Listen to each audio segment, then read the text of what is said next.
Hi friends, welcome to MEL updates. ఈ వీడియోలో ఇప్పుడే మరొక లేటెస్ట్ అప్డేట్తో మేము ముందుకు వచ్చాను. సో దానికి సంబంధించిన పూర్తి వివరాలు చూద్దాం.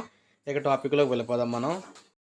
ఇప్పుడే మనకి వెదర్ రిపోర్ట్ అయితే రావడం జరిగిందనమాట. సో రాగల 3 రోజుల్లో ఏపీలో వర్షాలు పడే అవకాశం ఉందని వాతావరణ శాఖ అయితే తెలిపింది.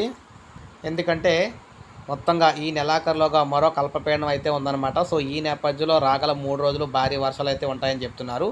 సో కొద్ది రోజుల క్రితమే బంగాళాఖాతంలో ఏర్పడిన వాయుగుండం కారణంగా అనేక జిల్లాల్లో భారీ వర్షాలు అయితే కురుస్తున్నాయి. దక్షిణ కోస్తా ఆంధ్రపై అల్పపీడనం అయితే కొనసాగుతుంది. అయితే మొత్తం మేము చూసుకున్నట్లయితే రానున్న 2 రోజుల్లో రాష్ట్రంలో 1-2 చోట్ల తేలికపాటి మోస్తరు వర్షాలు కురుస్తాయని చెప్తున్నారు.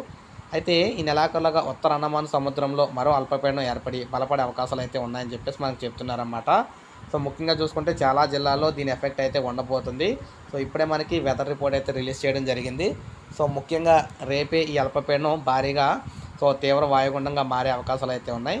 సో ఇది వెదర్ రిపోర్ట్. అయితే ఈయన ఎఫెక్ట్తో ఎక్కడ చూసుకున్నట్లయితే మనకి దక్షిణ కోస్తా ఉత్తర కోస్తా రెండు కూడా, ఎందుకంటే ఇది ఉత్తర బంగాళాఖాతంలో ఏర్పడుతుందన్నమాట. అందువల్ల దక్షిణ కోస్తా ఉత్తర కోస్తాలో కూడా రెండాటిలోని, అదేవిధంగా కొంతవరకు రాయలసీమ జిల్లాలో కూడా ప్రభావం ఉండే అవకాశం అయితే ఉంది. సో ఇది ఫ్రెండ్స్ ఈ వీడియో నచ్చితే లైక్ చేయండి, సబ్స్క్రైబ్ చేసుకోకపోతే మన ఛానల్ సబ్స్క్రైబ్ చేసుకొని ఫాలో అవుతున్నాను.